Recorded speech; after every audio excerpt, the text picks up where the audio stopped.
Imagine this. You're sitting on the edge of an argument that went sideways. Maybe it was your partner, maybe a family member.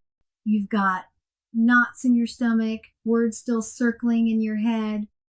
And then you look at your calendar. Your next client logs on in 5 minutes. What happens to that client when you click join meeting? This is where we need to get honest with ourselves. Life doesn't stop happening just because we have coaching sessions on our calendar. We get hard news. We have conflict with people we love. We carry worry about things we can't control. And here's the reality. Your client is counting on you to be all the way there for them. Not distracted, not still processing your own stuff, fully present. So the question becomes, how do you make that shift? How do you go from emotionally activated to professionally grounded in the span of minutes? That's what we're going to dig into today. ICF doesn't leave this to chance. Marker 2.07 tells us explicitly that a coach maintains emotional, physical, and mental well-being in preparation for, throughout, and following each session. I want you to notice something in that language. It starts with preparation. This isn't just about managing yourself once you're in the session. It's about arriving ready. And it's not a nice to have. It's built into the competency framework because without it, everything else suffers. Your presence, your listening, your ability to evoke awareness. All of it depends on you walking in resource, not depleted. Now, here's what shifted in 2025. ICF recognized something that experienced coaches have known for years. It's not just about your emotional state. It's not just about where your head is at. Your body matters too. The updated competencies explicitly call out physical well-being alongside emotional and mental readiness. Think about that.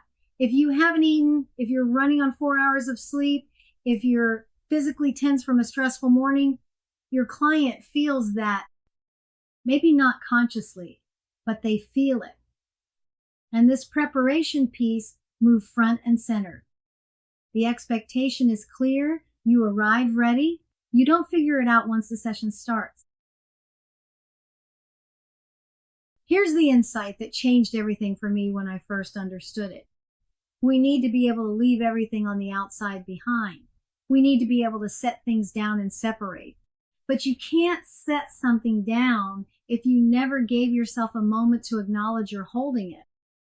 So for you, this might mean that you need to pay attention to how much space you put between sessions. Maybe you need a half hour or an hour between sessions so that you can fully leave one thing behind and step into another. Here's what happens when you don't create that space. You're carrying the previous meeting, the previous conversation, the previous emotional experience right into the next one. And your client, they're receiving your leftover energy, your residue, not your full attention, not your genuine curiosity. They deserve better than that. So what does this actually look like in practice? First, you need to protect time on either side of your sessions. Some coaches need 10 minutes, some need 30. You have to discover what works for you, but it has to be something. Then, settle into your body. Take some deep breaths, stand up and stretch. Move a little. There's a direct connection between physical grounding and mental clarity. Your body holds stress, and if you don't release it, it shows up in your voice, your posture, your energy. Next, consciously close one chapter before opening the next. Whatever just happened, acknowledge it, put it in a mental box, and tell yourself you'll come back to it later. Then check in emotionally. Where am I right now? What do I need to let go of? And finally, bring your client back into focus. Who are they? Where were they last time? What matters most to them? Now you're ready. Let me be direct about what gets coaches in trouble here. Packing your calendar without breathing room between clients. Your first client of the day gets you fresh. What about your fifth or sixth?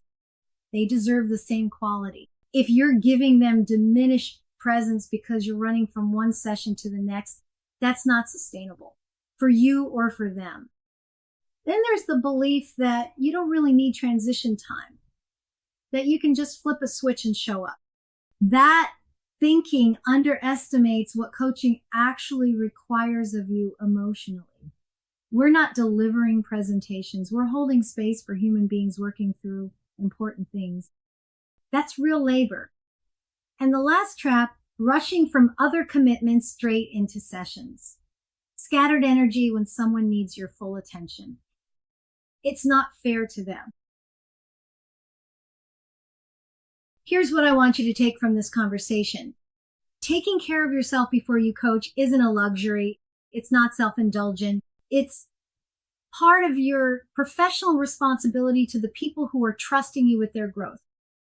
When you skip the preparation, they get whatever's left of you after everything else. When you protect that transition time, they get all of you. And that's the difference between adequate coaching and transformational coaching. Preparation gets you ready. But what about during the session and after? The 2025 competencies added something important there too. We'll pick that up next.